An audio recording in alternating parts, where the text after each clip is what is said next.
Hey, what's up, everyone? It's me, Jessica. No, it's not Jessica. It's Brandon. I love the hot chick, and I don't know why.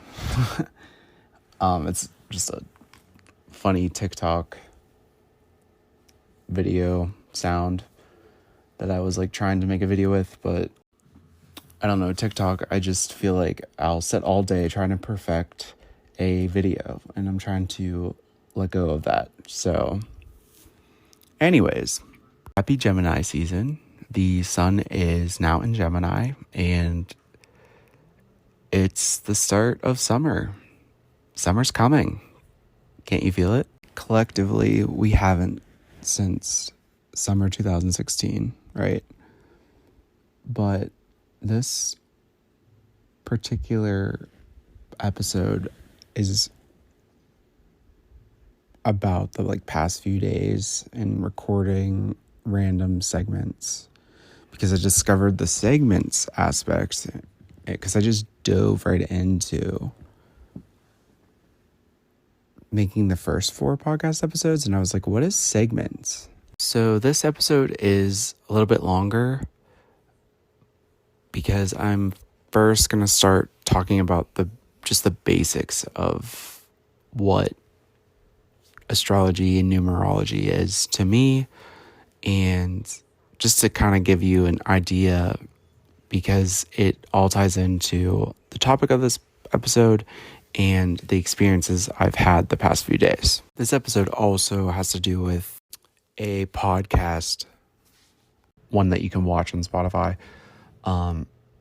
and movies and music, and just my personal experiences with those while I was working, Ubering the past 2 days, and just the knowledge and how my intuition is growing, and how I'm correlating my life experience into the knowledge that I'm learning to build my truth, put the pieces together as I continue my life.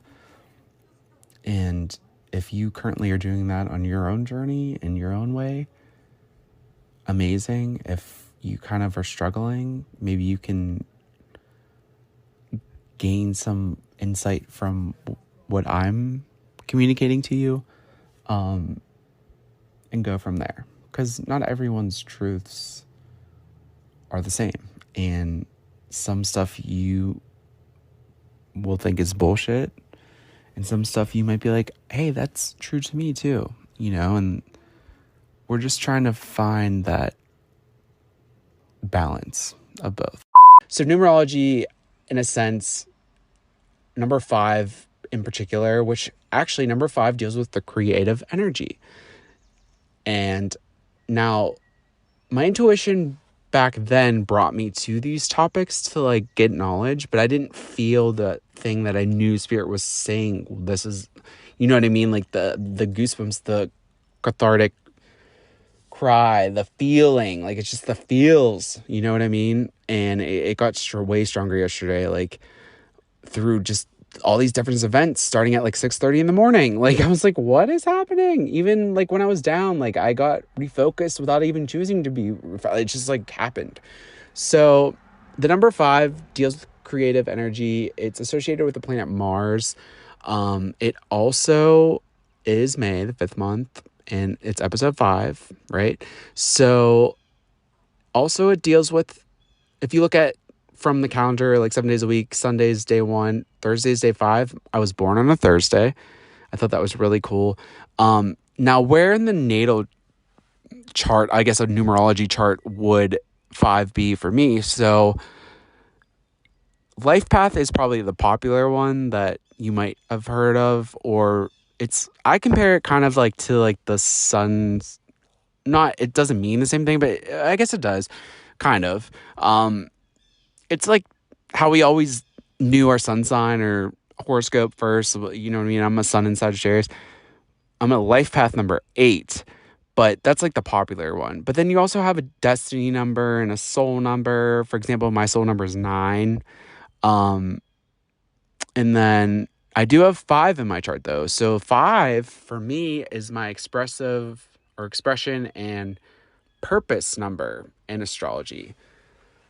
Not astrology, numerology. Sorry. I'm, flippy floppy with those. So this is like the teaching aspect, I guess, of the knowledge, where I really love the experience aspect. How the other ones were kind of like, I guess knowledge was tied into intuitively. Like this one's intuitive too. But this is kind of like the stuff that I love. But it's like that dry stuff when you first start like a class in college from the school's perspective, where you're kind of like, okay, like. But I feel like I had to like touch upon it because I don't know where this podcast is going to lead. And like, especially with when I first started learning this stuff, like intuitively finding those beneficial podcasts that goes each episode. Like, for example, to learning about astrology, she actually doesn't do podcasts anymore. I forget her name too. She like stops. I don't know like if it's a different change of pace, because they are energetically taxing, I guess, because people put a lot of thought and planning into them, which is great. I just want to go kind of from an experience, which they do tie in experiences too, but this is like kind of, I want to be raw about it. I want to be like, pretty soon I'm going to be able to record like video podcasts too. So like I need to step into that. That's going to be more out of my comfort zone, like, and it keeps building, right? So with that, it's like I want to try to be on the basics with this before I tie it into what happened yesterday from an experience and perspective.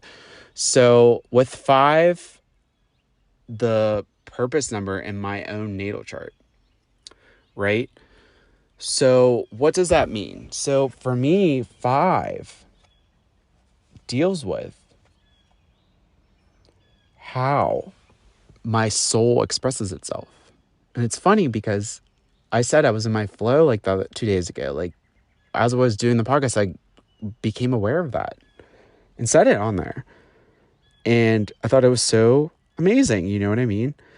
But it's new to me. So like I got out of that flow and but the more aware you become of it, the more you can help heal and change that to help you have a peace of mind, right? The purpose number also is what I sense is truth from within. So what am I projecting out into the universe, even on this podcast? So I used to write before puberty, and I was like pretty good writer, I guess. My mom always said I was a great writer from her perspective as a kid. I don't remember what I wrote. I'm trying to like find those. They're locked in the attic. I need to go up and see the art and stuff that I used to do. But stopped reading, stopped doing all the things I did when puberty hit to get in those teenage years, which a lot of trauma came then too for me. But I'm getting back into that childlike state, which it's always there. It's what keeps me going, the childlike wonder of being here on Earth. And that's how I said before, like the channeler said, this is my first time here, but I've been to other like parts of the universe. Obviously it's so vast. Like, I mean, we don't know, but like we have feelings towards that. I just like all my dreams and stuff kind of like have the people from this life in them. That's why I'm just like, I don't know what dream world is like. I can't really describe my beliefs on that because I just don't know at all anything. I don't resonate with anything either, which is, some people do. I don't know. But it's crazy though with 5. Okay, so Thursday, right? I was born Thursday, 5. Okay, so now So I'm going to just move on to a little synopsis of astrology, if you will. And as I learned it, and the best way I explain it to some of my friends that are like interested, so we have 12 months in a year, right? Your birth month. That's equivalent to the 12 zodiac signs. But however, the zodiac signs kind of overlap. So my zodiac sign is Sagittarius. I was born in December. However, Sagittarius season runs like the end of November into all the way up until like the 21st, 22nd, depending on the year, because that changes as well. So in comparison to that, the normal astrological year begins with the first sign, which is Aries, and ends with the 12th sign, which is Pisces. So that would mean that the new astrological year would start like the end of March and end in the end of March, right? You know, it comes back. So when you get a natal chart, and there's so many astrological resources like books, charts, actually licensed astrologists. This is just what I'm learning and what I truly feel I can communicate to whoever listens, and how I learned it. And you'll find your intuition will lead you to the branch of astrology, and because there's Eastern, Western. Vedic is the Eastern one that's really popular. My signs are different in that. However, I did research because I really like it. But I resonate more with the Western astrology, because technically I was born in the West. Like, if you look at the world, in the United States. And I really like whole sign, and it's good for, it doesn't overlap like with your planet placements in your birth chart in the houses, like Placidus would. I know like some of the apps like Sanctuary, I think they use Placidus. On CoStar, I like that one a lot. Some people don't like that one. So like I said, anything that resonates with you is what you should decide on to. And if you're starting out with that, I would kind of like, for like your own validation, I would live your day like in normal and then like read at the end of the night like what it says that day. Now I just read whenever I feel like it, because I'm used to it. And sometimes it's on point and sometimes it's not. But that's up to you, and that's up to your intuition. And as you build your gifts and connect to spirit, as you go on your journey of the human experience, you'll understand what works for you. But in a nutshell, let's start with my birth chart. So you get 12 houses. Everyone has 12 houses, and all the 12 houses mean the same. So first house of self is the same as mine, as in yours, the meaning of that first house. But depending on when you were born, and you need your birth time for the ascendant, which starts your chart.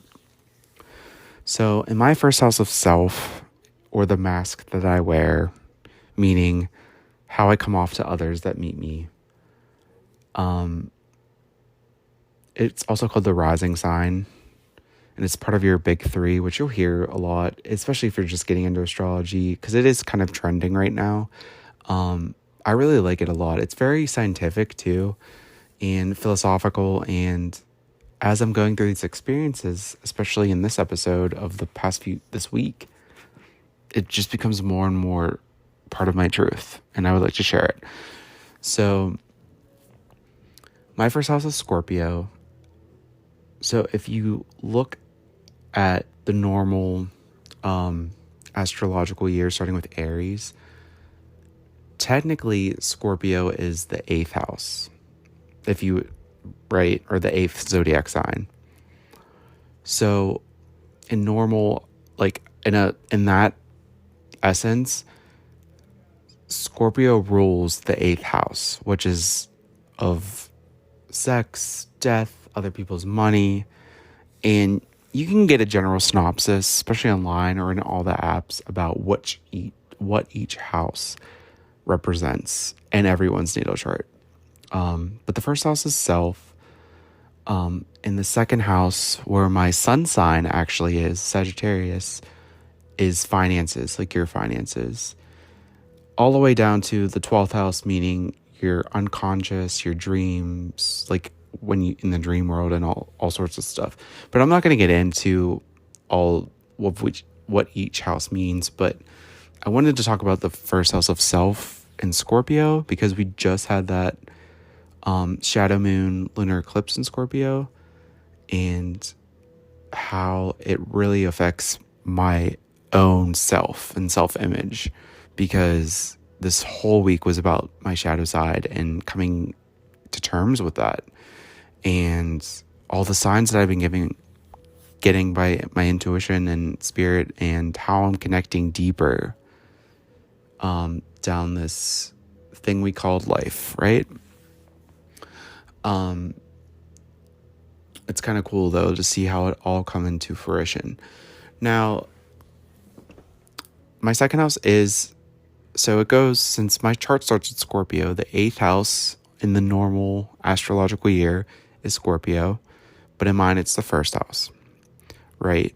So the planets rule that sign. So Scorpio is ruled by Pluto, which is transformation. It means transformation, death, rebirth, almost like the phoenix, rising from the ashes. Not physical death, but, in a more figurative sense. But for me, I feel like Mars used to be the natural ruler, but now when Pluto was discovered in 1930, and some people don't even believe Pluto is a planet, so that's up to you. But for me, like, in my intuition, it definitely is my truth, because when I was 3 in Disney, I had a book of autographs of Disney characters, and I remember my favorite character was Pluto. Isn't that weird? And that was my favorite planet out of nowhere. However, I also feel that Mars and Pluto are helping me in steering my life path, because I feel like your chart ruler, whatever rules your first house, meaning whatever planet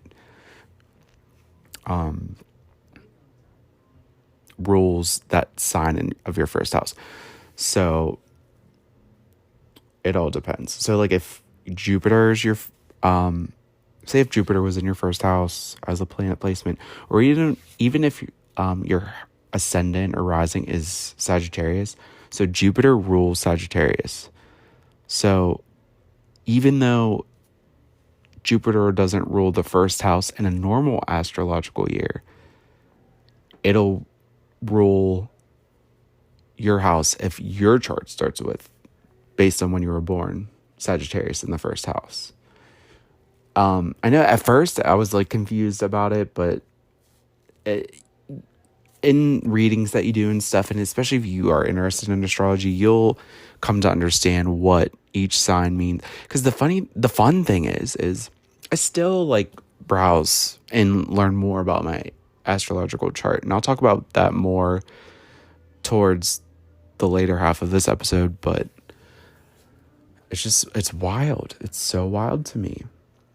But in my first house of self, though, I have Venus and Pluto planets. So when there's planets positioned in each house, and I described this to some girl on Twitter in this astro group that I'm a part of. For me, like, what I feel I learned that was true to me was when there's planets placed.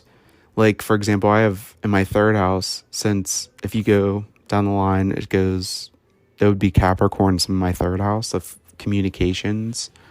Your third house is communications. I have a lot of planets placed there. So I have Mercury, Saturn, which Saturn is the ruler of Capricorn. So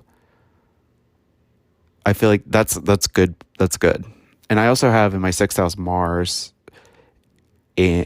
or Aries is my sixth house, but Mars is the ruler of that. And my Mars is actually in Aries.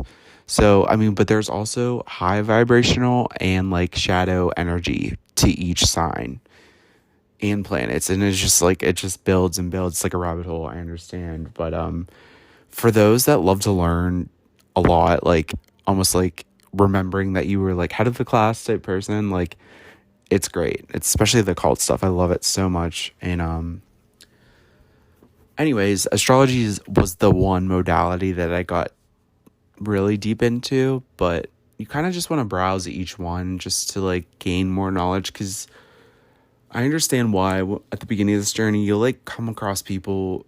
It's almost like fate, right? That they're like mentors that know what you're going through and kind of like guide you.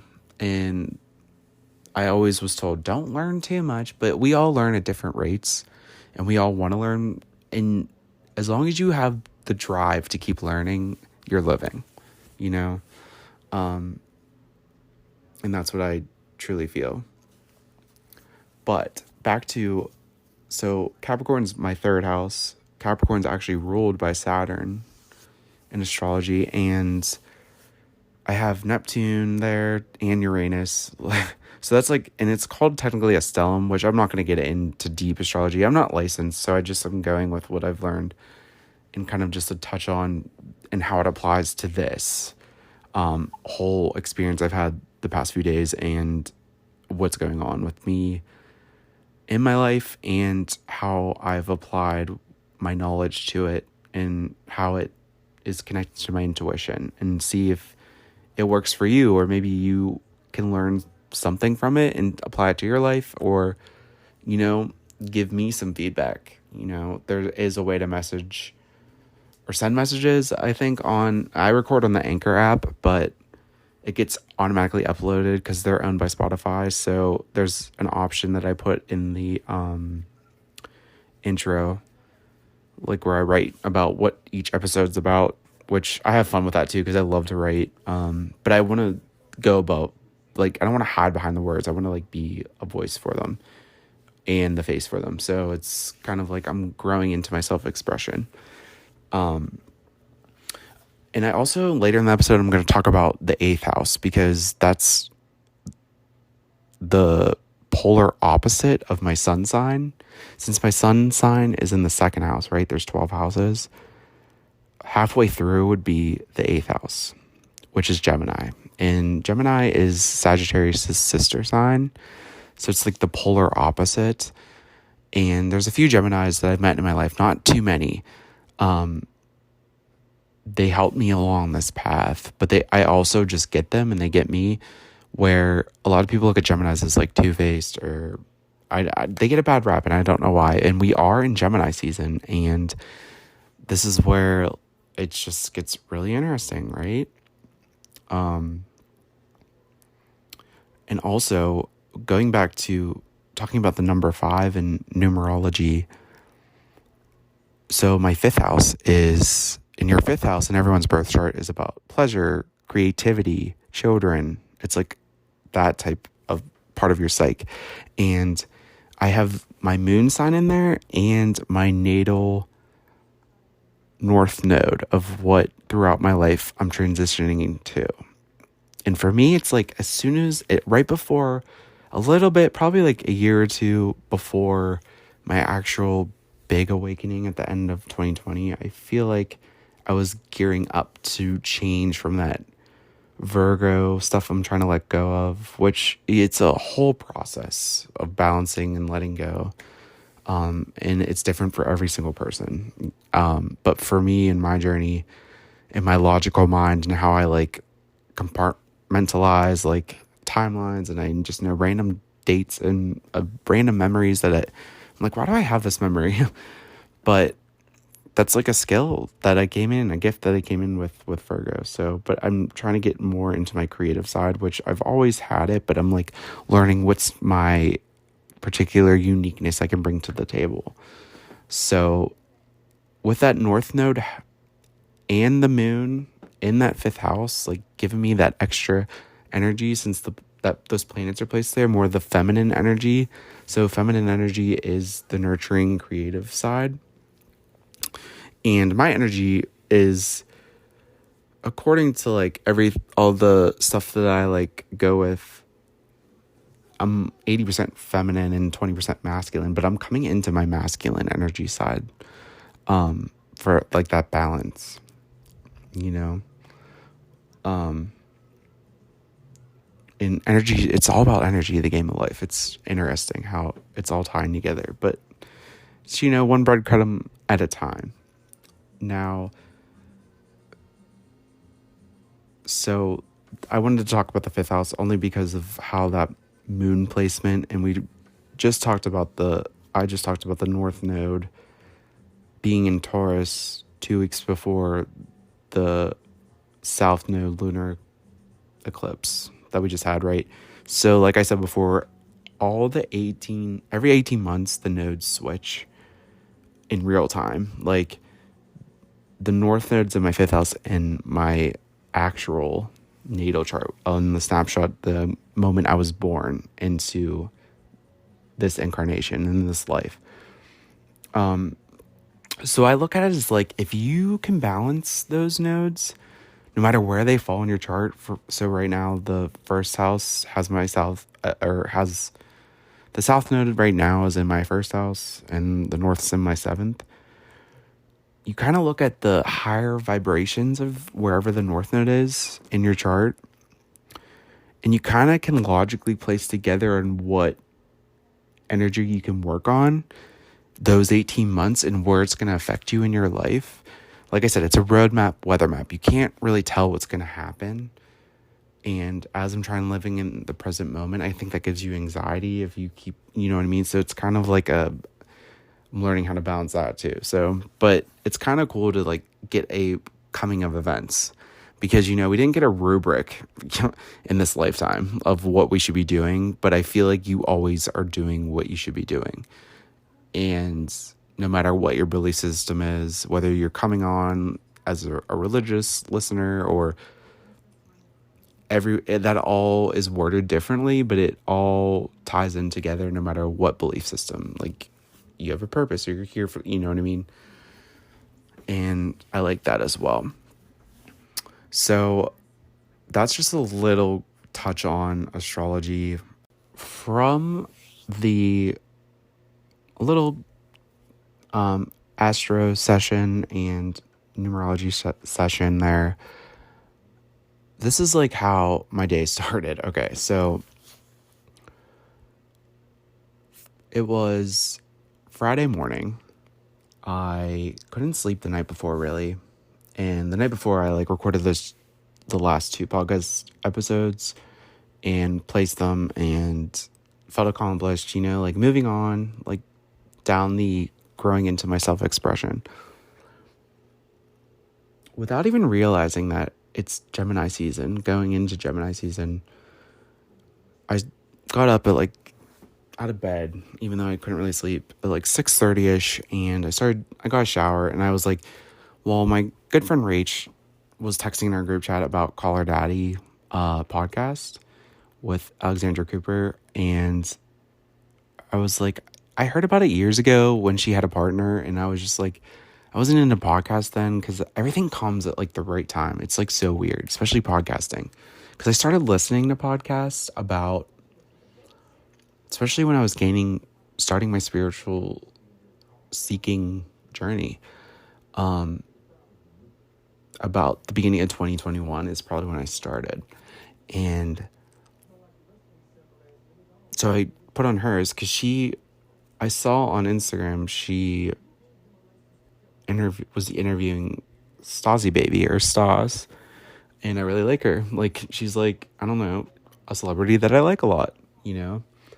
I'm a Kardashian fan, so I'm one of those people, right? No, I'm just kidding. But no, I do like them. I don't know, I just like it. I like it. We all have our likes and dislikes, you know? The celebrities we like, so on and so forth. So her podcast is on Spotify, and she has it so you can watch the video interview. And it's really laid back, doing their own thing. They're in sweats, looking bomb, makeup done, you know. And after the middle of the day, when I was Ubering, I was like, oh my gosh, I found out that we're in Gemini season now. And I was like, wait a minute. Stas is a Gemini. She's my sister. And why was the timing so perfect for that? You know what I mean? Now, perfection, I understand, but whoever created us, whatever you believe in, you know, that's higher than us, that's perfect for that. You know what I mean? For that, you know? And it's just I knew without knowing, right? We don't know anything, and she was in a dream twice over the past 2 years, and I've never met her in my life. I commented on her pics on Instagram and stuff, but when she was getting interviewed, I felt so she was a mirror, because I literally have some of the same vibes that she has. Like, I'm some kind of like the same way. So, and like I said, polar opposites in the 12 houses of the zodiac. So my sun is opposite her sun. And now we're into Gemini season, and now that's my 8th house. And then she has like kind of her birth chart online. I was like looking throughout the day, and her north and south node are mine, but flip-flopped. So her north node when she was born is in Virgo, and my north node is Pisces. So that's her south node, and my south node's Virgo. So it's flip-flopped. And my aunt, actually, my mom's sister, older sister, has the same nodes as Stas, or Stassi baby. I can't say her name, her full name, because she says it so perfectly and like beautifully that I would butcher it crazily. So like, I just really liked the interview. It was kind of just like real, raw, and honestly, Colorado's amazing now that she's interviewing people that are like my celeb crushes, like that I love, that I obsess over. But it gets better. It gets way better. There's more. After that, watching that episode of Call Her Daddy and showered, I was like, all right, I'm getting tired. So I went to my room. I put on Amazon Prime Video, and the new Candyman is on there. And I was like, oh, I want to see that again, because I saw it in theaters last year. Really good.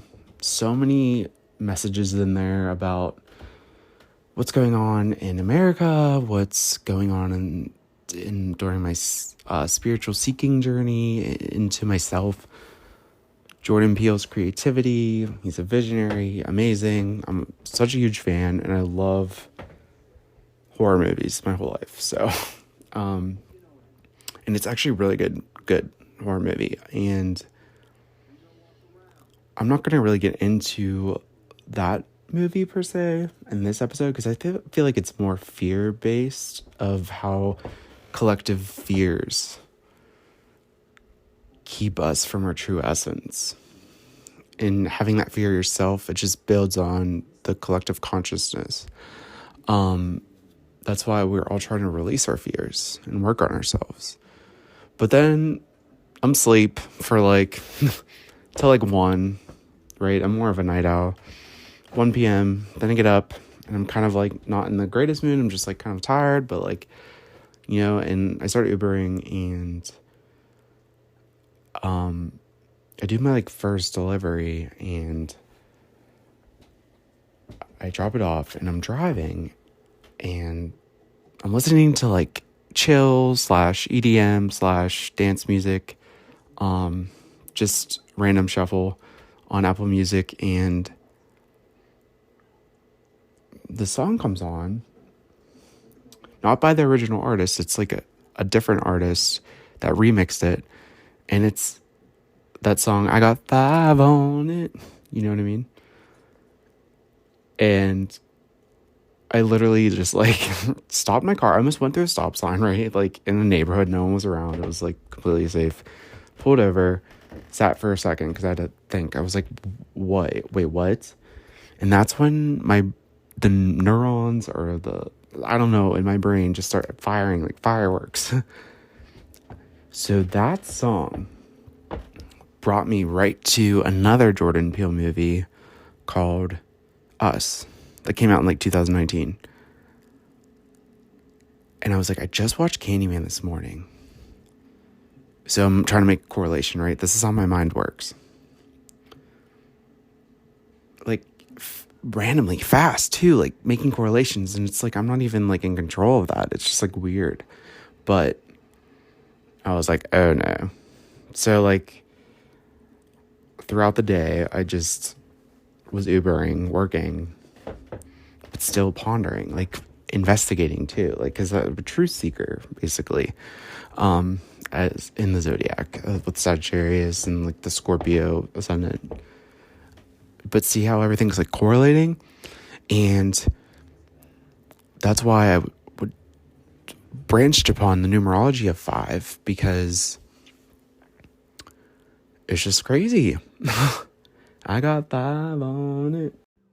So I'm getting bored Ubering. I put on the next Caller Daddy episode, you know? So I watched the first one first with Stas as being interviewed. Then I watched Candyman. I didn't finish Candyman because I fell asleep, but I've seen it before. Woke up, started working, heard that song. Mind's going crazy.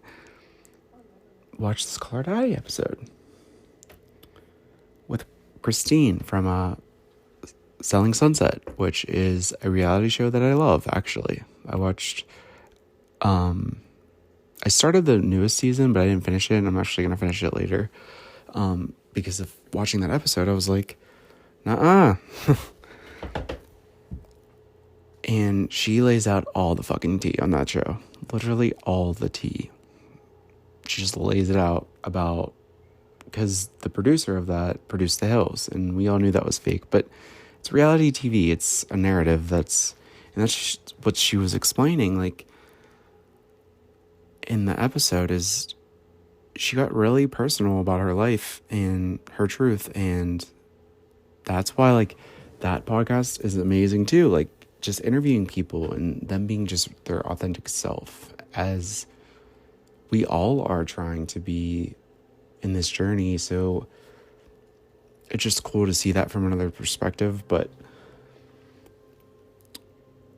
it's like, when that show first started, she was my favorite character, and most people were like, nah, she's like bitch, like blah blah blah. No, like, I seen like who she truly was, like, even though she was blunt, even though she was honest and stuff. And I knew, like, it was all scripted. I mean, they were kind of like, it's not scripted when they're like selling the properties, but it's just so wild. So now my mind's firing even more, and I had to like stop working for a second, like, and sat in a parking lot and just literally read information, and I started getting into the topic of duality and polarity. Then it was starting making sense. Gemini, for me, as a Sagittarius sun's polarity. So as the day progressed, and that's when I wanted to actually start this podcast and do it that day, but something was telling me not to. And so I waited, relaxed, came down from that excitement a little bit, because I have to like ride the waves first before I proceed. But she was like telling her story on that interview. Like, she was like, she left her house because her parents were like suffocating and protective. And she's from Texas. And she came from nothing. She literally had sugar dads. I had sugar dads. One phase in my life. I literally introduced that to IEP, I swear. And then all those college girls like were interested. And I have friends that like were wondering about. It's just, I came here to experience everything I possibly can. And I know that in my own heart. So I don't really care if someone like looks down upon me or something, because I do those types of things. Like, and you shouldn't either. It's you. Like, that's what makes you unique, and that's your truth.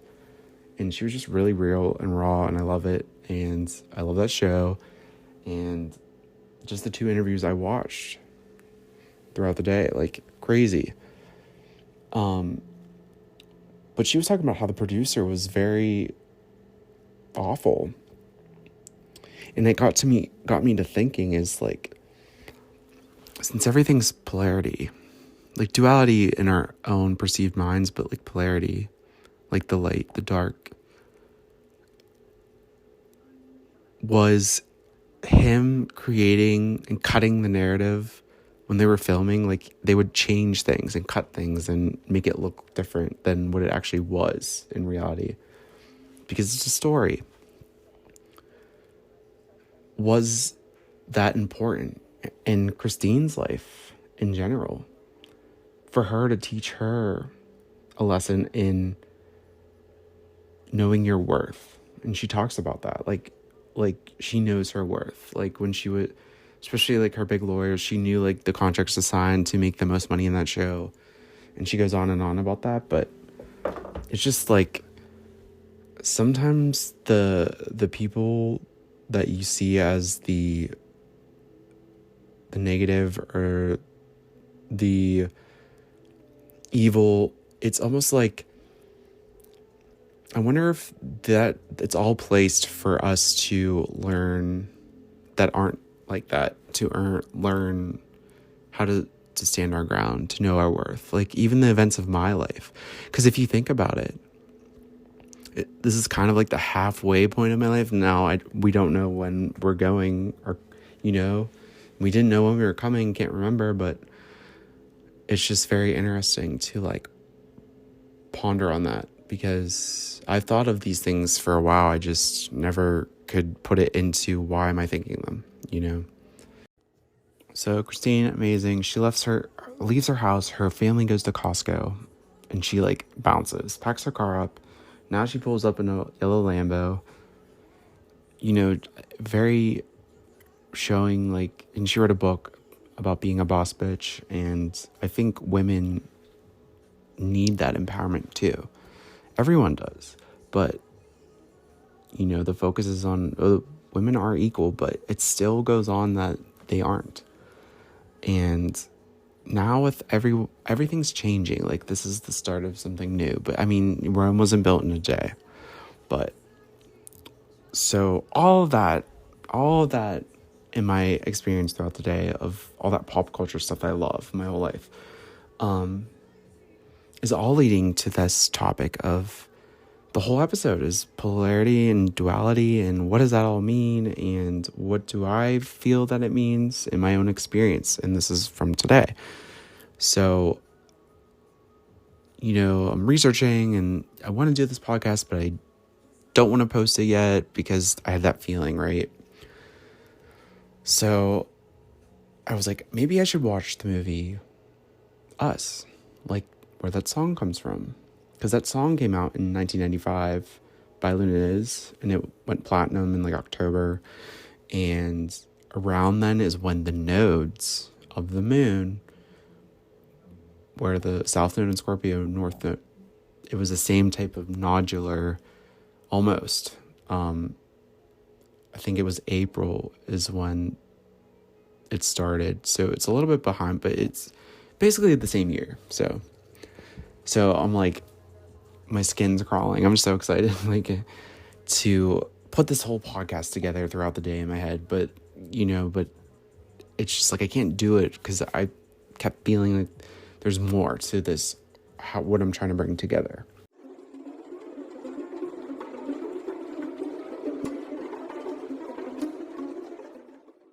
As I record this, I am currently watching Jordan Peele's Us from 2019 on Hulu to explain how in my own personal birth chart and astrology, in pop culture and movies and music that I've loved my whole life since I could even remember, is how spirit talks to me. My intuition talks to me. So let's just start with a synopsis, a little bit of the movie. If you have seen it or not, it is a horror movie, but it has so many like powerful messages in it, like all his movies, especially with Candyman that I seen earlier the morning of this day, you know what I mean, before this all happened. That's why I wanted to go back to this movie before I finalize this podcast episode. So much symbolism. Okay, so at the beginning, the first scene, it starts in 1986. On the TV, there's Hands Across America, right? Bringing everyone together. And that's what's happening right now. We're trying to connect within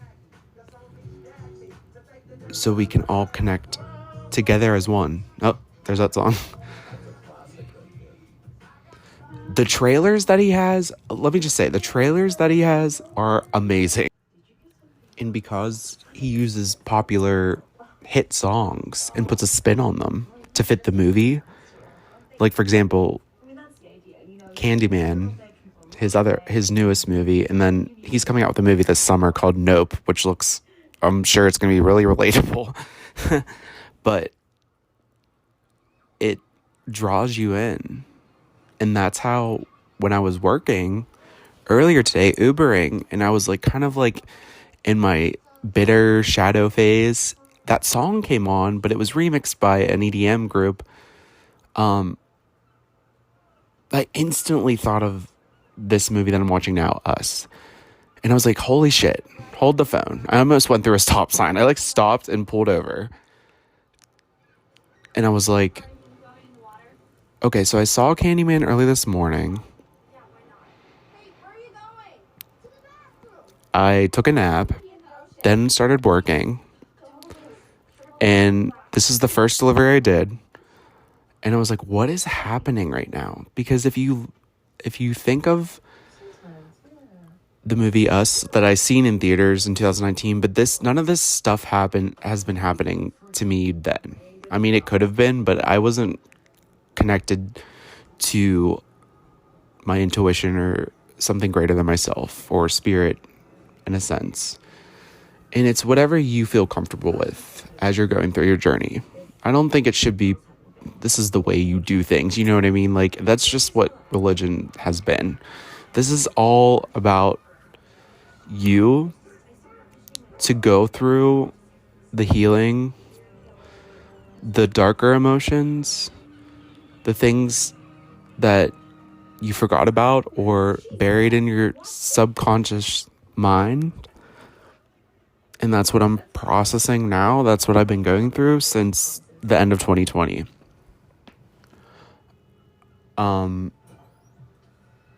Interesting. So there was a scene where a red frisbee lands on a blue circle. I guess that's showing symbolism in the differences between liberals and conservatives. But that's the thing. Okay, so let me just get into the rest of this. So the movie is about this family goes on vacation. So it starts in 1986.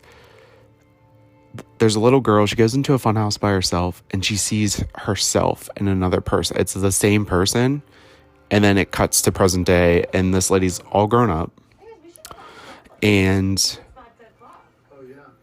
she has a boy and a girl and her husband, and they go to the beach. And this family at night on the first day shows up, and it's exactly them. Doppelganger. You know what I mean? And when they intrude on the house, it scares them, obviously. I would be scared too. And there's a story that hit so hard. So hard about what's currently going on with me personally on this journey. The beginning of this week, there was the lunar eclipse, the shadow moon in Pluto. Or not Pluto, Well, I'm going to get into Pluto, but in Scorpio, and that's in my first house. And in my first house of self, the mask that I wear, how everyone else sees me when I first meet them, until you get to know me personally. I have the planets Pluto and Venus, so it's giving way more energy into that first house of myself.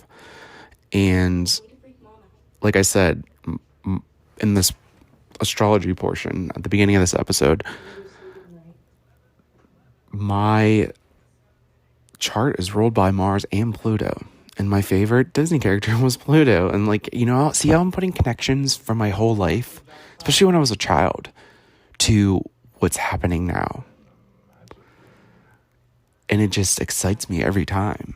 Because at first you question your faith, you question your sanity, you question everything, because we've been conditioned so much to live a certain way in society and do this, do that, always going. But why are we so unhappy inside? And fake it on the outside. Post pics on Instagram. We all do it. I'm guilty of it. I do it too. But there is moments where we post pics that we love that moment. And that's what it should be all about, communication. But now it's just to get likes and all sorts of stuff, and because we want that love on the outside.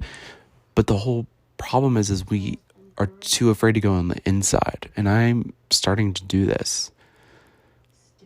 Because in the inside, like this movie shows, is your shadow, right? Your shadow work that a lot of us go through. Like, I'm still gathering what my shadow is. It's like all those aspects that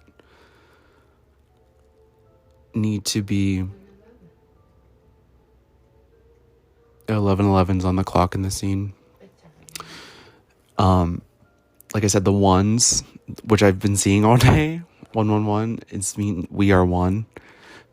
So where I'm going with this, though, is the darkness, the shadow, and the light that we have in our true essence. I have the tingles right now as I'm talking. This is good because this means I still don't know if how am I saying the right thing? Like, you know what I mean? But this is my story, my journey. And if you can relate, amazing. If you still are unsure, that's fine too, because the polarity, the duality is, there's always going to be an opposition, right? So like lightness or light, dark. But the shadow, like, why is this happening to me today, right? So watching this movie, it brought up, like, I started remembering what the movie was about. I literally thought there was like doppelgangers that live under, because at the beginning it says there's so many like hidden railway underground subsystems that, so what happens is, spoiler alert, by the way, if you haven't seen it, but I have to tell about the end, because I guess in the funhouse, the two girls, they switch places. I don't know, I can't remember how, because I'm going to rewatch this to the end, but so the shadow comes back for revenge because she was supposed to be on, like, how we live on, if you live in America, everyone in the world, how we live. And she was like the underground girl that switched places. And the symbolism, though, is her name is Adelaide, the woman that switched places from below to above. And then at the end, you realize that it should have been her doppelganger, Red, that lived above. So it's so wild, right? It's like the battle that I'm going through inside. This is what it's showing. The battle that I struggle with every day. Every single day. And you do too, I'm sure. Or you understand that you do and are working on yourself, or you have no idea, or what is he talking about? I understand, because when this first happened to me, like, putting it all together, it's just fireworks have been going off in my head, and it all stemmed from this song. That wasn't even the song sang by the actual artist. It was just remixed when I was in my shadow self, because all week, the energy from the full moon lunar eclipse in Scorpio, it's subsiding. However, some of us feel that energy more. You know what I mean? And it's just so wild. So this is the scene where she's talking about going to that boardwalk with her parents and getting lost, but she lies to her husband because the girl that she's, I don't know. She's talking about the girl that her doppelganger that comes back. And the scene that's coming up that I remember, she comes in, that family comes in, they're doppelgangers.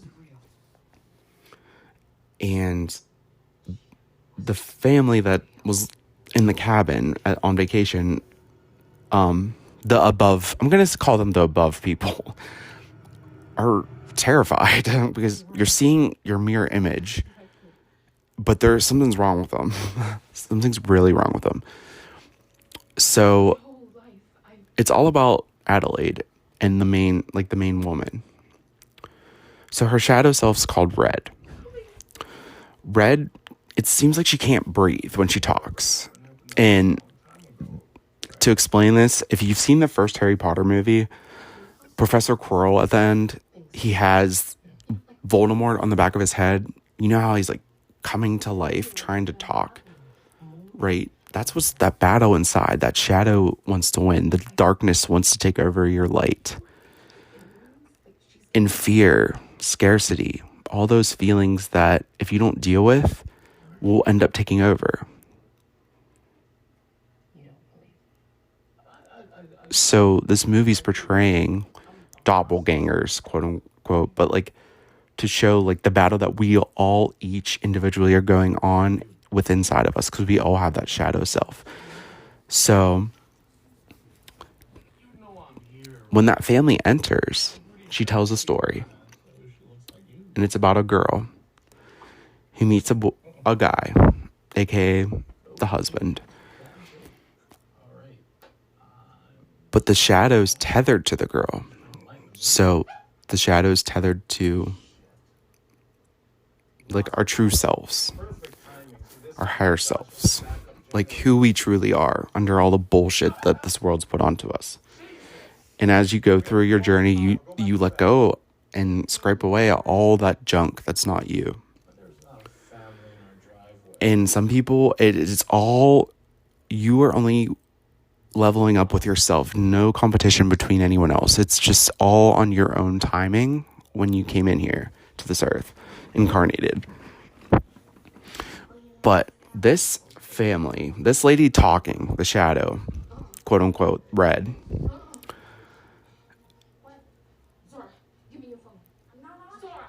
they're like scared. I didn't think it was that scary when I seen it in theaters, but it's so much better now that it's making more sense to me, the deeper meaning, existential meaning, which I've been rewatching everything in my life, and there's so much more of a deeper meaning now that I'm going through this journey, and it gets me so excited because it's just the things I love the most are what has brought me to spirit, has brought me to the creator or the universe or God or whatever you believe in. You know, there's no limits. It's whatever you love from the beginning, as a child, as an innocent. So she tells a story. I'm going back to the scene. She tells a story about how the girl met her husband, but the shadow was just tethered to her, the husband shadow, right? Because the doppelganger, quote unquote, because if you think about it, she stole her life by switching places in the funhouse. I forget how that happens, but it's like at the end of the movie. So it's like if you take, it's like the darkness inside wants to take full control of your life. So what I'm gathering from this movie is, so then she has a kid, talks about how the girl had a kid in the story, but the kid to the shadow or doppelganger, Red, was awful, she said. I forget what the word is, like she's too much. And then she has a son. The girl has a son, a beautiful baby boy. But the shadow says to the shadow, you know, Red, if you're following along, she had to cut him out of herself. I did. They're 14 minutes away. What? So it's showing the darkness of the underground doppelganger people that live under the subway systems of America. But the underlying meaning is, so the shadow or red's son is, his name's Pluto. Okay, his name is Pluto, and he wears a mask. Listen, this is where this all becomes crazy. Like, for me especially, like, not crazy in a bad sense. It's like excitement. I'm like, what the fuck? Like, you know what I mean? So my ascendant sign is Scorpio, like right in my first house. And Pluto is a planet placed in there. And and Mars actually rule Scorpio.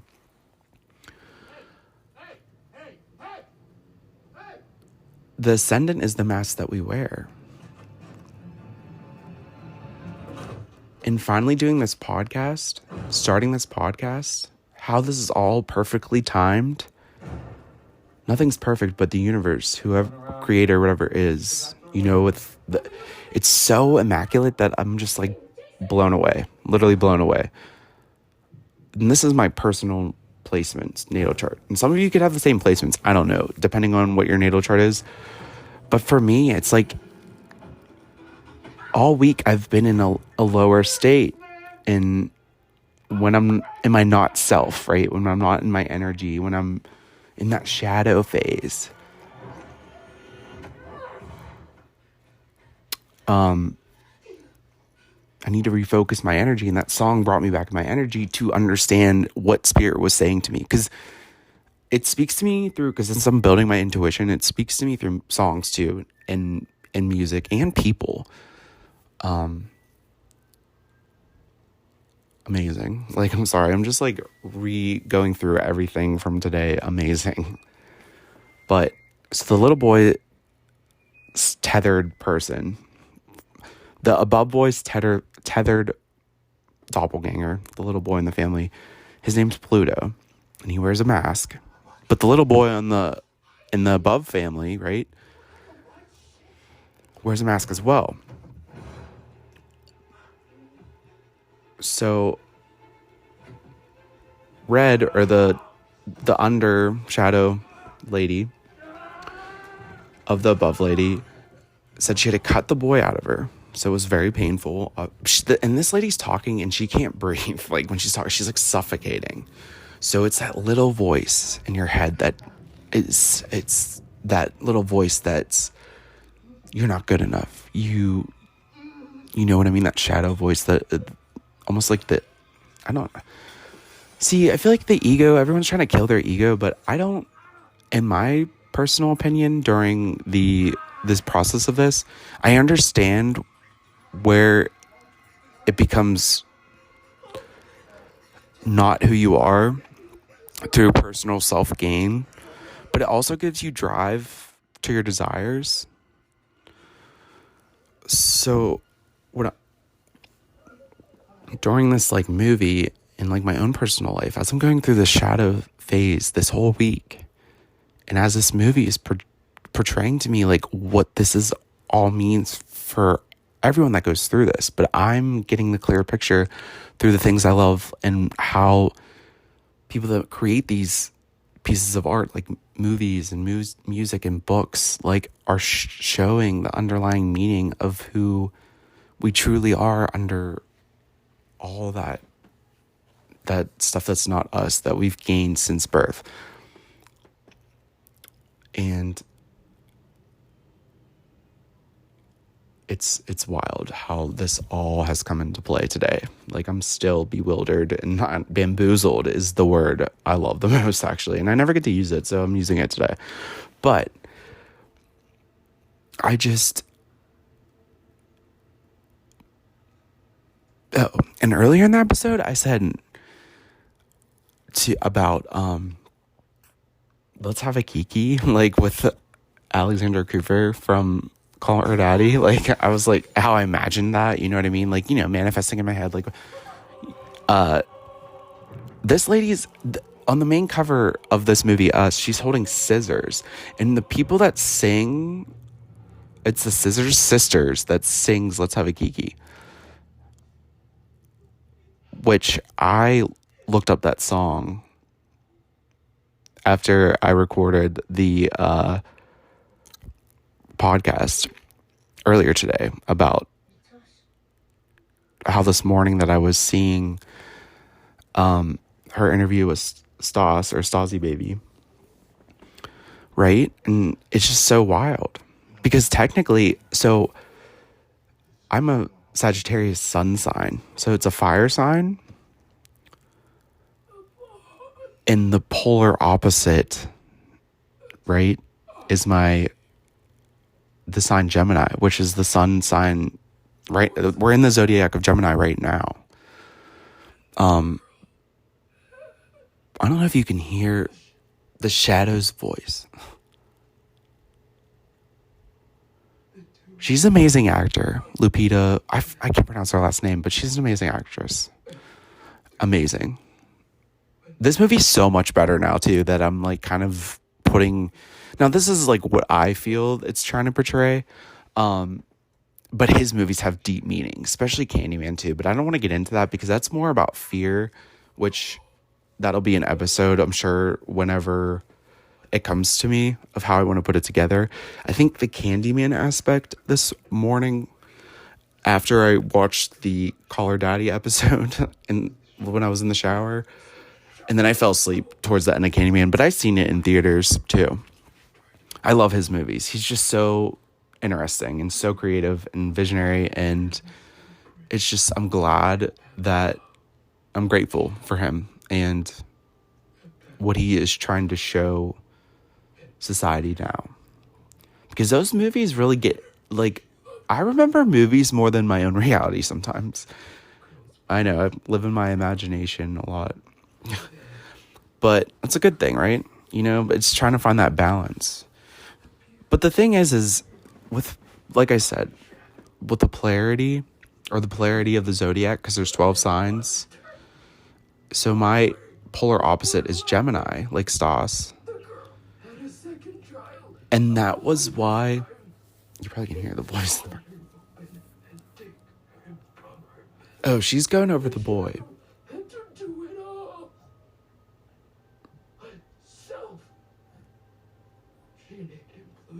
She named him Pluto. He was born to love fire, and I'm a fire sign. This is why I'm like tingling right now. Like, what the hell is happening to me? But it's like I'm going through my feelings that I was too afraid to let go of. And that's what that shadow energy from Scorpio in my own self, like, that's how I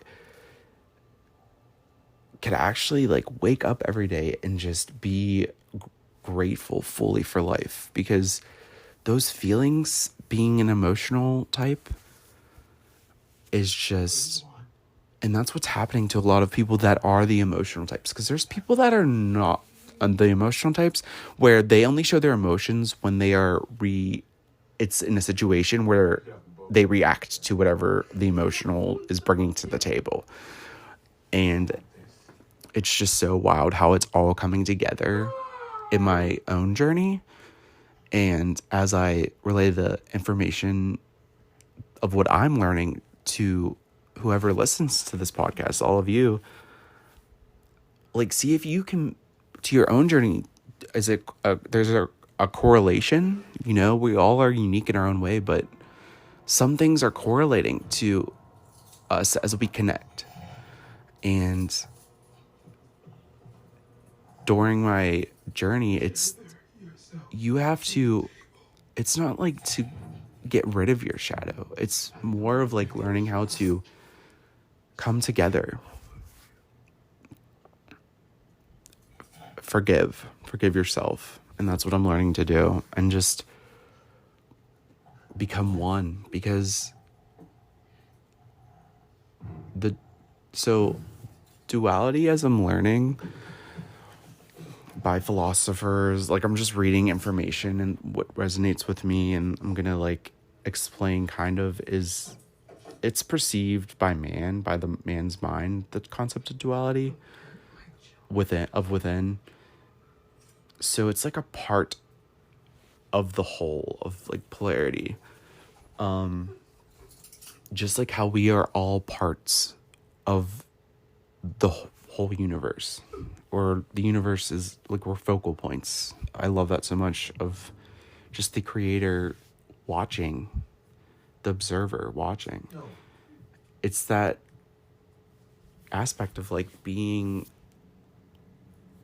just the audience, like how I am watching this movie. And that's why movies are so important and amazing, because it's, since I was young, we just have been observing like other people's lives, even though it's all like, it's not, it's a story. We're just observing, looking with I don't know how to explain it, but if you kind of can grasp like what I'm trying to say, but it's just so real for us, you know what I mean? So it's very hard to get into that observing aspect.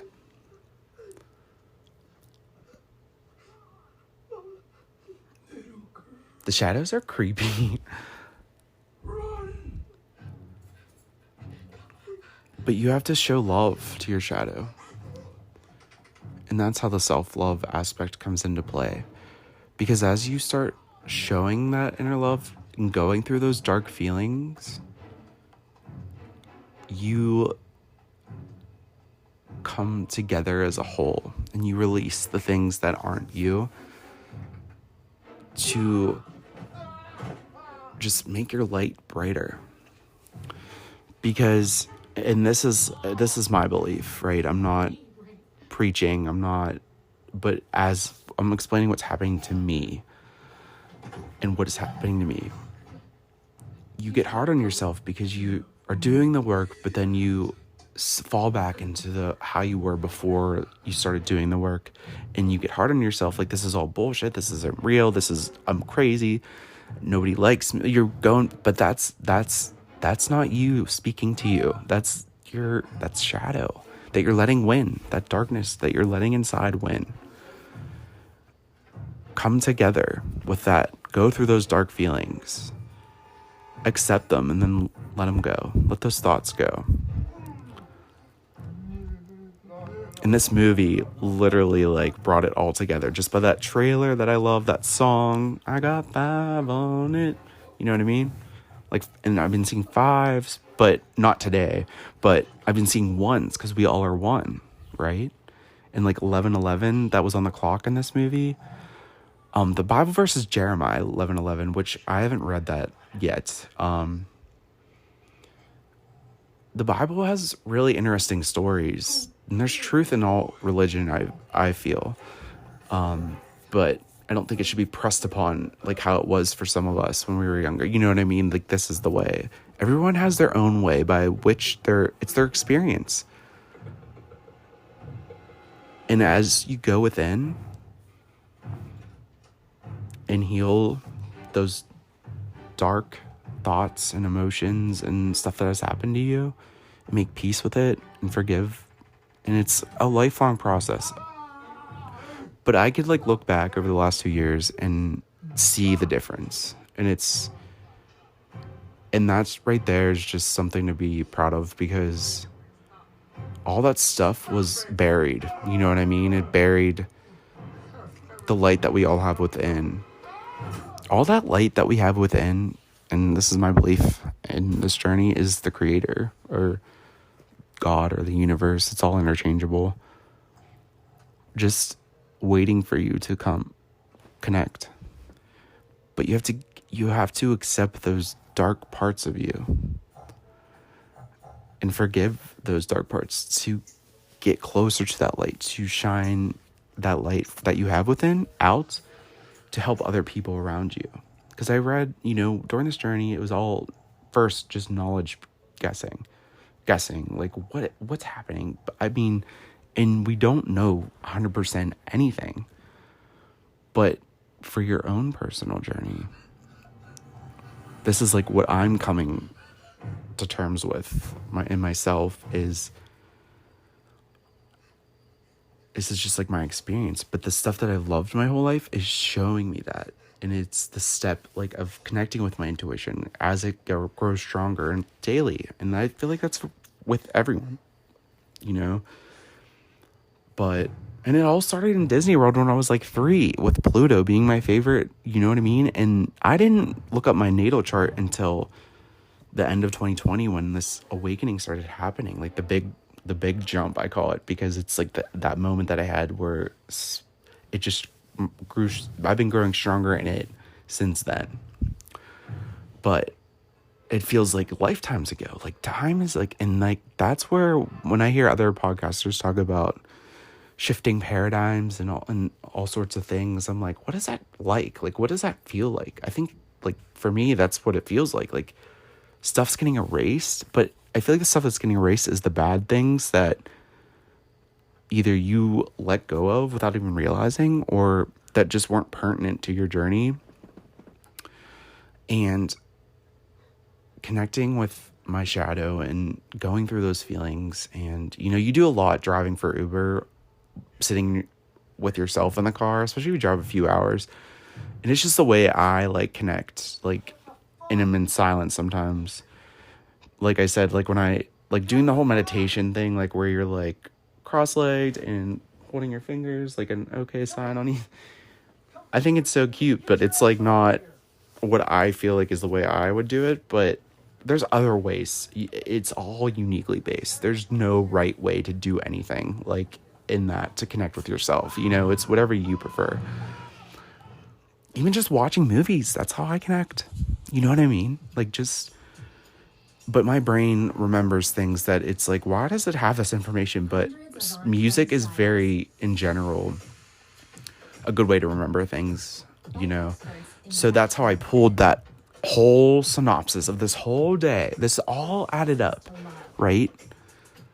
With first starting with me in the shower, watching that episode with Stas, not realizing that Gemini season was here. I knew it was coming like this week, but Gemini season's big for me personally. I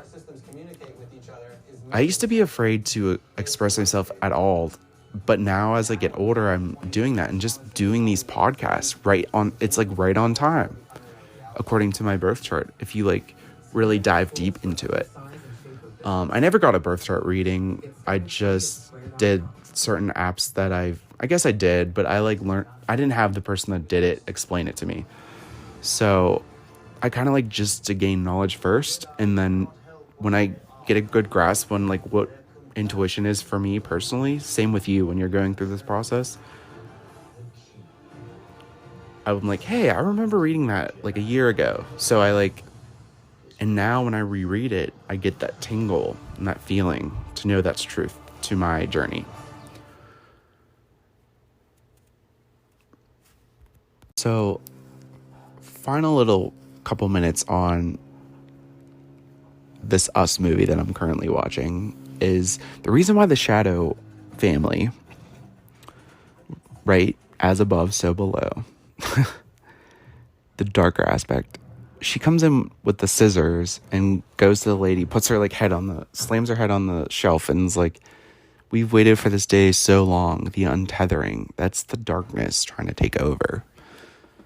And that's just like a scene right there that is showing me like the true meaning of my own journey. But I feel like for others too, especially if you love these movies. I love horror movies, by the way. I don't know why.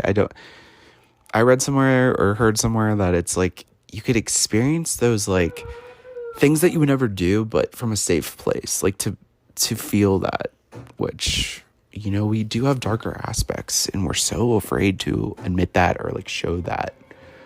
But when you choose the light though, at the end of the day, love. And when you're choosing hate and bitterness, for me, that's when I know I'm in my not self, my shadow self. But this talk, though, on what I was gathering, reading about polarity and duality, because I was like, something's off about those terms. And like, I had to research to see what felt right to me to explain to all of you. And like what I was like researching and found that like it's like about how the ego does not need the protection it seeks in separation. It doesn't need creation of like great world struggle between good and evil to give it meaning. It doesn't feel smarter, superior, or have been chosen as God's elite to give it self-worth. Meaning it's all for self. Which this is the struggle that I face of that ego taking over. And it can come at any second. You know what I mean? You never know if you fully are in control. Like I said, you have no control of your life, but of how you react to the things that happen in your life. So are you going to react from an ego perspective or a place of love? And that's where this process, like, you know, if you work on yourself, it's like practice makes perfect, right? Quote unquote perfect, you know, but it's accepting those imperfections. But it's we have to recognize that polarity is found everywhere and in everything, and that polarity and duality are actually not the same. The first, which is polarity, is a fact of existence, and duality is only a perception of our minds.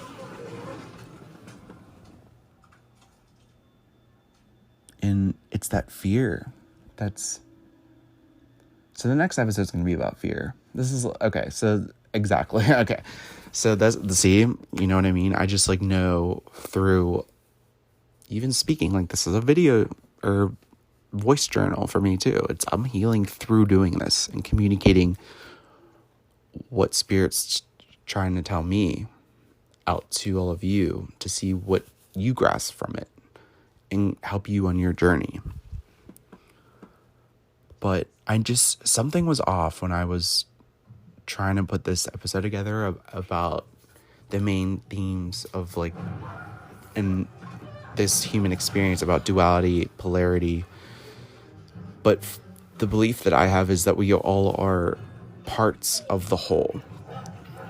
Just like, so that duality within is just parts of the polarity of existence. You know what I mean? So it's kind of like weird to grasp. Like I'm still trying to grasp it, but it makes sense in my head. But it's a concept that I'm sure all of us have different thoughts about. And as we try to interpret the meaning of existence. I was wondering why it took me 2 days to post this podcast episode, because I feel like I didn't get all of the pieces of the puzzle about what I was trying to explain in my journey. It was just like this feeling that I shouldn't post yet. Like, don't do it yet. Because I wanted to do it right after, like, the incident, hearing that song, Ubering, happened. But I love the kids in this movie. They're so funny. They like literally, I mean, I know it's a movie, but you know, you come in when you have to be, when you're in danger, you see something strong in you. I can tell that just in reality in itself.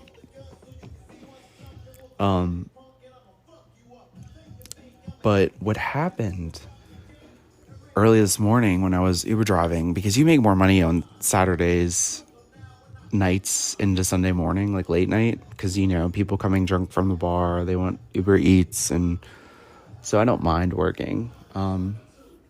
Because I want to be social, but I still am working on myself to be out there, back into my, like, integrate, I guess. You know what I mean? Because I crave deep conversations, but I also love that socializing aspect about whatever, you know what I mean? Everyone's different in their social experiences and interactions. But back on that duality is a perception of man information that I resonate with and feel deeply. It's just wild how I'm putting this stuff together in my own mind.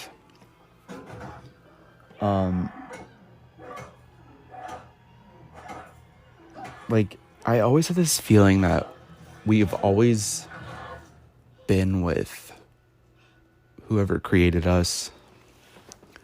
And it doesn't have to be from a religious aspect, because a lot of people instantly shut down their mind, having an open mind towards beliefs and all that stuff. And I understand totally, because I kind of like ignored it and put it behind me. You know what I mean? Think it would just go away. But it comes when your soul is ready. Honestly, like I said in like the first episode of this podcast, it really does. And it just intrigues me. And like, this has been something that I've been like waiting for. I don't know what my purpose is fully, but your life you're living your life, it's pieces, right? Parts of the whole, moments. Like, putting those moments together makes a life. And what I feel the spiritual realm sees, right? They don't see time. Like, we feel that dense time here.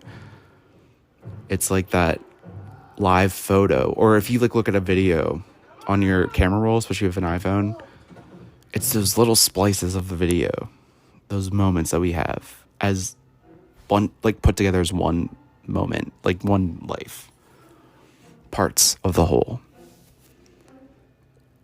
I'm a part of the whole. You are a part of the whole. And then even if you look, I remember it was like October 20. See, my memory like pulls stuff. It was October of 2021. So I was still working at the Abbey.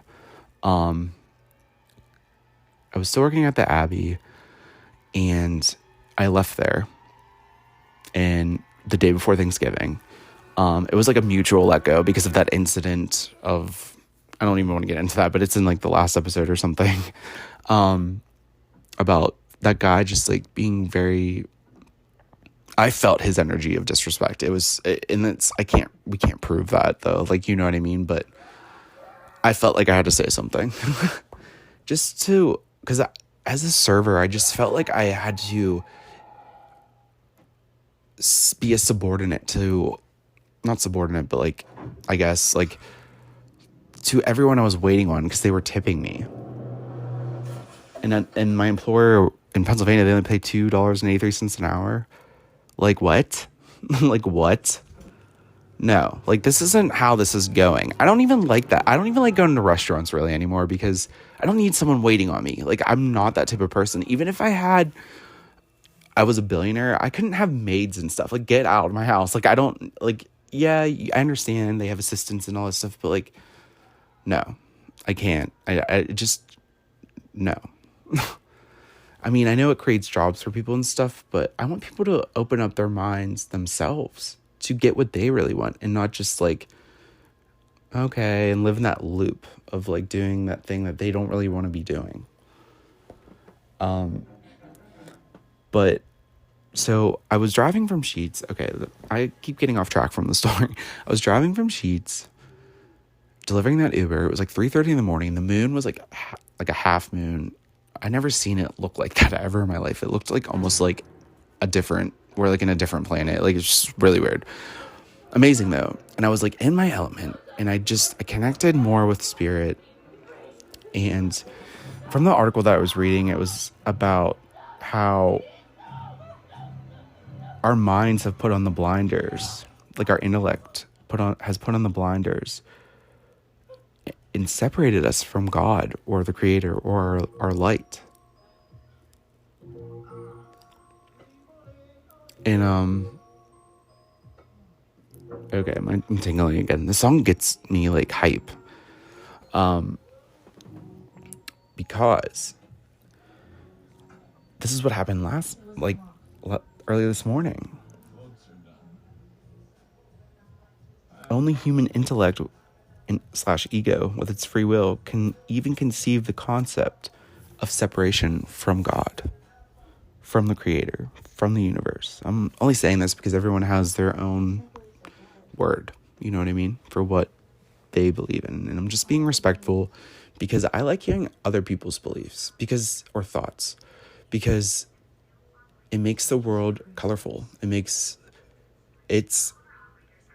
think everyone's truths are truth. You know what I mean? It's their experience. We are parts of the whole. Just like if you look at your human body, your body parts are of the whole being. If you look at a car even, it's in like stuff that's like material or like not alive. Everything. Ecosystems. It's just the universe, God, the creator of all things. He just is the observer behind that blinder. And the more you accept and forgive yourself, that dark side of you, you have to understand that he does. I'm not saying like this is what he knows. You know what I mean? Like, I'm just saying that, and it's not even a he. It's just, you know, there's no like gender assigned to. And it's so weird because I put another rationalization together in my head. I'm just gonna throw it out there about like the pronouns like they, them. Think about the like polarity or duality. Duality is a perception of man, but why is it just a man and a woman? You know what I mean? Like if you look at energy, you wouldn't have a balance of the masculine and feminine energy. So why can't they be them, they? You know what I mean? Like, why is it against other people for that? If you want to appear on the outside how you feel on the inside, more power to you. I think that's amazing. That's bravery. That's especially in this world, because, you know, as we start connecting with ourselves as humans to connect back together as one, I feel like that power and that bravery that you have, that self-worth that you're giving yourself, is respected to the utmost respect. Amazing. Like I'm so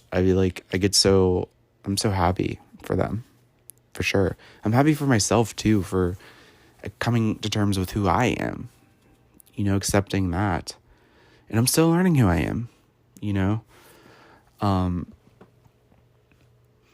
It's just wild. Like, and now that I'm connecting more with my intuition, I started going through memories, especially in high school and stuff, of where people have hurt me, especially bullying and stuff.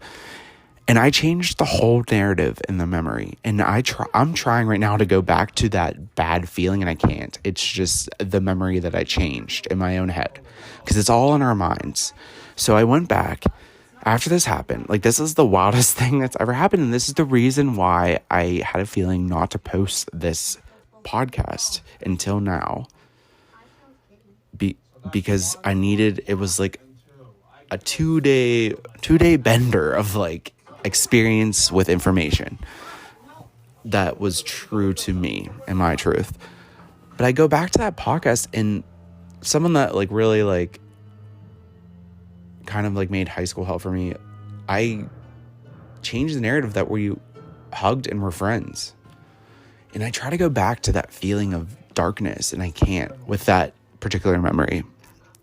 Now, I don't know if that's what it is for me to let go of something that was dark in my head that I kept holding on to, you know, and because I have a problem with letting go. I really do. It's like, I'm stubborn. I'm really stubborn. But I don't know, as my life goes on and I do the work, you know, healing is a lifelong process. I fully agree with that.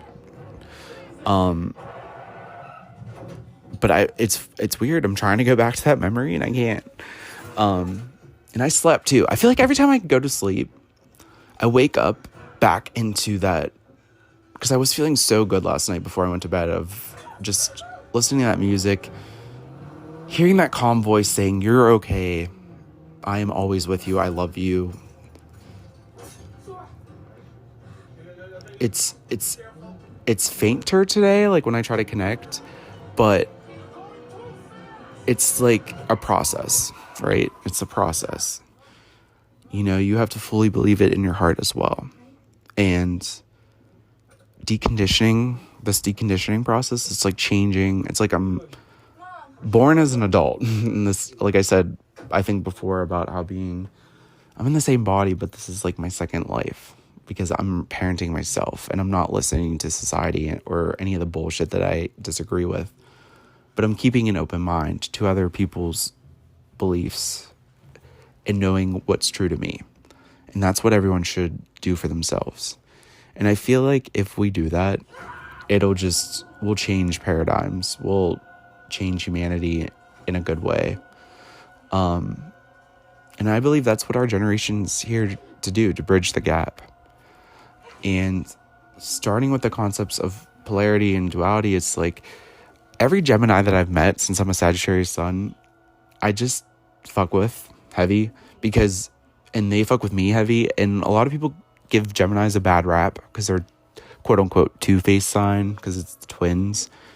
But 2 Geminis have helped me through this process actually at random times. And the one worked at the Abbey in the March of 2021 when I came back because I got laid off because of COVID in the winter in Pittsburgh of the end of 2020 when this started happening to me, and all the way until March. And then she was the new manager because there was 3 managers and no one really liked her. I guess like the managers didn't like her, but I did. Well, first of all, her name is Hope and I live on Hope Road, and this is my podcast now. And she saw how I was having a hard time with this because of serving. I was overwhelmed. Didn't know what this was for me. And she's like, you should be a motivational speaker. And I was like, what? What? I was like, do you see what's happening to me? But I have to go through all of that shit since birth that was negative to me in general. The bullying, the financial difficulties that I'm still going through, all that stuff. To take that darkness, the dark parts about me, and combine it with the light to inspire other people that are on that road they're struggling, you know? And when I connect with spirituality, it's just learning different things about it, different avenues into it, especially with the taboo topics. I get so excited. So I've stumbled upon the topic of a vertex of your astrological birth chart. And I remember reading about it, like I said, but this time I got that feeling again, that's true to me. And so Gemini is in my 8th house. And it's my sister sign because I have no planets in it though. It's just the normal energy that it brings.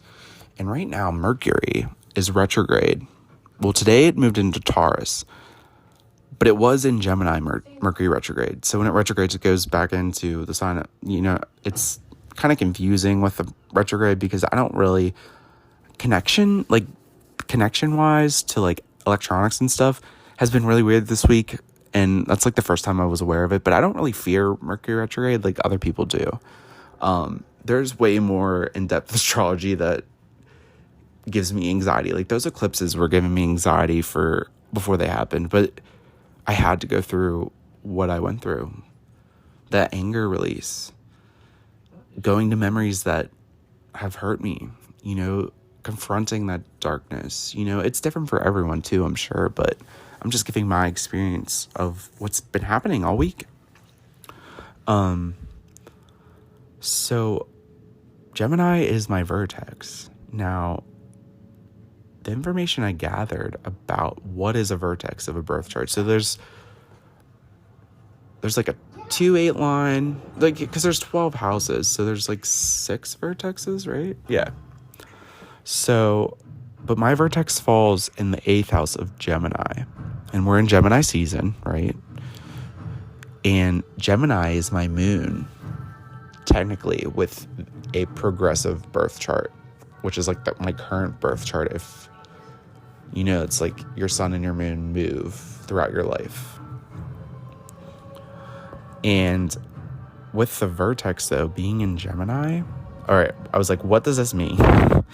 So what resonated with me and what I've learned, because I'm not a licensed astrologist or any type of numerologist, nothing, like I don't have a certificate or anything. This is all the information that I have gotten and has proved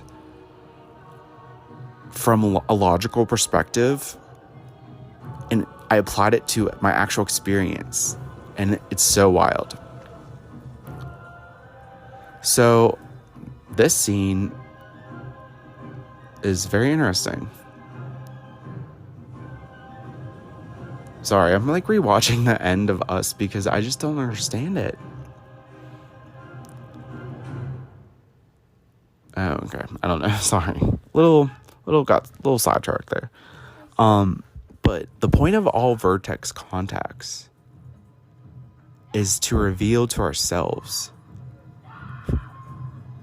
And this is coming from a perspective that is higher and deeper than ordinary conscious awareness.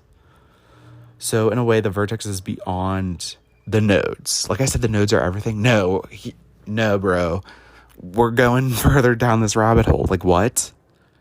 I was screaming. I literally messaged my friend Nicole, she loves astrology too. I was like, what is happening? You know what I mean? And I can't really express it like how I should be over text. Like, I want to see them. I want to just, but I talk a mile a minute in person. That's something I need to work on. And I think with this podcasting at first, it's going to be practice for like, if I do speak to people in person, you know what I mean? So, and what did I say? I was talking in my mind or my head to that calm voice, the watcher of, or the observer of that light, you know, the father, what, you know what I mean? It was just like so real, and I felt so warm and loved, and it's what I want to feel here. But I have to feel those deep lower emotions, the depths and the high ones to understand the waves of all human emotions, to help others that struggle, because I've struggled too. But I'm the type that doesn't ask for help, and I'm learning how to do that, which is impossible for me. But it's not. It's possible. I just need to get over that stubborn factor or the fears of what the future holds if I ask for help. Like, I've heard, like, you heard it all your life. Like, the worst they could say is no. But I get grief attached, and that's something I need to work on from past memories of grief attached to, and I feel like out of place when I ask for help. But the vertex unveils the watcher in us, like I said, the one who knows, the one who is beyond the conscious self. And it's like, what? Like, I'm like, what? So I also read that it's like a destiny point, right? So, okay, a destiny point. Because we always want to know if we're on the right path. And like, I'd crave it. I want to know too. I want to, do the best that I can in this life that I have. And I think that's admirable for everyone. I know everyone feels like it's like a perfect thing. Like, you just want to, but I think we all should want to know our purpose and do what we came here for, even if we can't remember. I think that was the comedy of life, like the game of life. If life were a movie, like you've heard it in songs and stuff, is not knowing who we are, because as you continue your life, you learn who you are. So by the end, you know who you are. And it's like, it's so wild how, I don't know, how my astrological chart has proven this to me based on my planet placements, and also by like what resonated with me, my truth. Like, because there's so many branches of astrology, and I'm not kidding, there's so many branches of astrology. However, so the moon, when this was happening, was in Aquarius, and it's transferring or moving into Pisces. In Vedic astrology, my moon's in Aquarius. Like I said, the planet placements are different in that. So it's like this thing, like I want to compare and contrast, but that's just like putting more and more, like, so I need to create that boundary of like, just go with the flow. It's like, it's hard to like remember to do all these things in the moment, but I feel like as you practice, you'll get the hang of it. But the vertex was important because I'm just connecting more with the light rather than the dark. And just by, like, I literally, in my own imagination, I got to a moment where I was like, listen. I was like, in my head, I was like, listen. And I'm like talking to, like, not so much the inner child. I don't know what it was. It was like the shadow side. And I was like, listen. Because, right, this is why Scorpio came in. That shadow moon came in. And I'm sure some of you are going through the same situation. Especially if your south node, if the south node is in Scorpio in your first house. So you would have to be, I guess, a Scorpio ascendant. You basically would have to have the same birth chart as me. Like, in the house wise, like your first house Scorpio, your last house Libra. But this has just happened to me. So, like, even if, like, what's in 18 months, the house of self or first house would be South Node and Libra. So, if you're Libra rising, like, I feel like you're being called up to the plate, honestly, to go get that big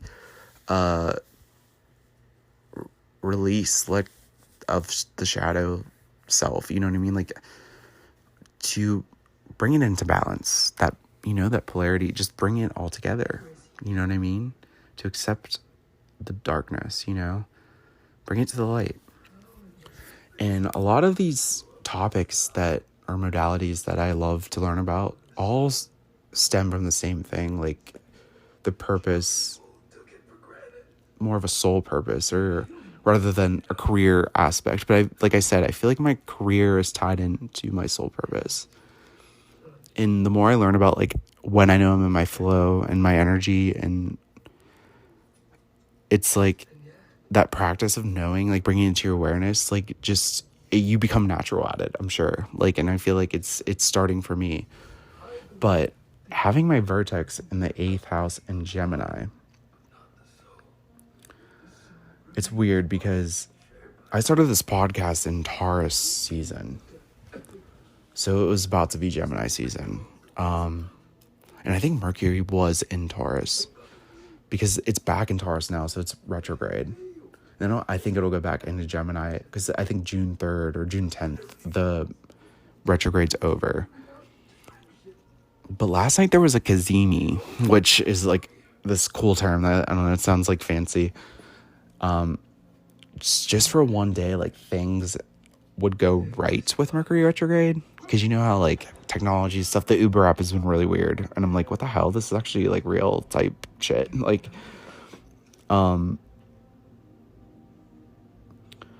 but when Mercury is in Gemini, technically from April 29th to May 22, but retrograde May 10th to June 3rd. So today it started to retrograde back. So it, you know, it was in Gemini, which is my 8th house. So the beginning of April, I started this podcast April 23rd. Took 2 weeks off during the shadow phase because I didn't know what was going to go. I didn't know what I was going to speak of next, you know, because I'm trying, kind of just going with it. But it's just wild. And now it's entered back into Taurus. So, like, Taurus is my 7th house, which is tied to my first house, right? Back in that, those nodes are right there then now too. So, like, the north node's in Taurus in my chart, according to today's, like, progression. For you, it could be different. You have to get your natal chart to understand that. But reading that the vertex is deeper than the nodes, like, what? Is there more? Like, see, that's where I need to slow down, because I kind of want to keep going. But it's working for me. So to get that full self-love that I've been craving, that we all have been craving. We want to be at peace. We want to be happy. We want to bring heaven on earth, And so today, the 22nd of May, it's my monthly lunar return. So that's why I've kind of was like feeling weird this morning. I was sleepy all day. I'm just like kind of just treating myself, but I wanted to speak and wrap up this podcast because of the past few days' events, because it all goes with my process of starting a deeper connection with my shadow self, to understand that how to forgive my shadow self, and by able to rewriting those memories that just float in your mind that they don't exist anymore. And that'll help me live more in the present. That's the miracle, living in the present. Just like presents at Christmas. Why are they called presents? Probably to tie in with this notion of living in the present.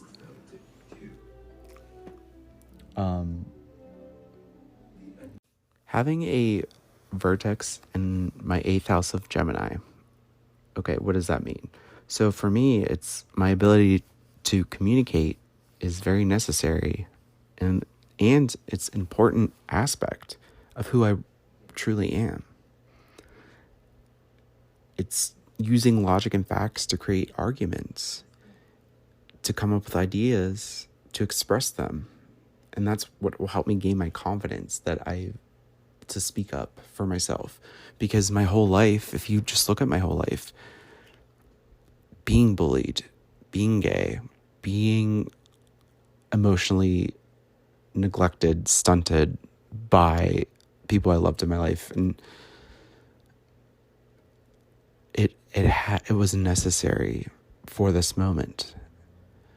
So that Kazemi moment last night into this morning, the moment when Mercury retrograde was from Gemini of my 8th house, and now it's in Taurus of my 7th house. Isn't it crazy how this is all adding up? Like, insane. Of these like similarities, parallels, they're all connecting. All the parts are becoming whole. The 8th house is where the vertex is, in my birth chart. Gemini rules that house. In the normal zodiac year, from houses 1 to 12, the 8th house is Scorpio, and that's my ascendant, and that is my first house. Isn't that crazy? So what is the 8th house? It's the house of sex and death. But it could be, they say that it could be how you die, but we don't know. Nobody knows when they're going to die. But it's like transformational death, right? What has happened to me? What has happened to me with that shadow? Combining, like, connecting with the shadow self yesterday, for sure, into this morning.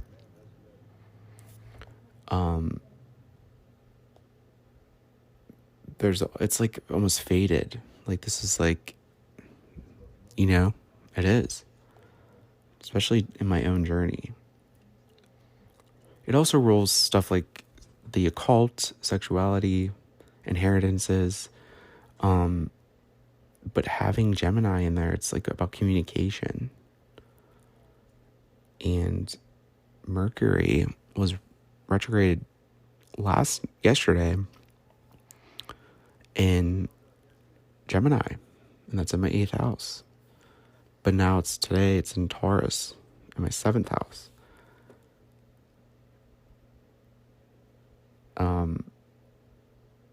It's just so wild. I'm sorry. It's really wild how I'm like putting it together, but I'm trying to be like on time with communicating the information to you folks and to myself. I mean, this podcast is helping me communicate better and practice communicating in general. Like I said, it's like the first stepping stone of my fully expressing myself. And I used to be afraid to even talk. I don't want people hearing my voice. But why? Why is that a thing? Because the more I accept and love myself, the more I don't care what other people think. But I'm also trying to portray the information for people that are interested and need the help in their own journey at a slower and more effective rate than when I'm in person, going from one topic to the next. Like, I still kind of do it on these episodes, but I mean, I try to do it slow enough for you to follow, for those that are like, why is he talking so fast, or what is he saying? Because we all have different learning abilities, and we all communicate our thoughts and the information that's true to us in different ways. So to sum up this episode, it was tying into the terms of duality, polarity, as above, so below, within, without, polar opposites, and how it ties into my own natal birth chart and my own experience, especially with all week it's been that shadow moon energy in my first house of self, that release, that forgiveness, and how it ties into pop culture and all the things that I love and the stuff that our generation obsesses over too, like, everyone, and how I see it in that art, in creation. And the funniest thing is, if you look at the word me,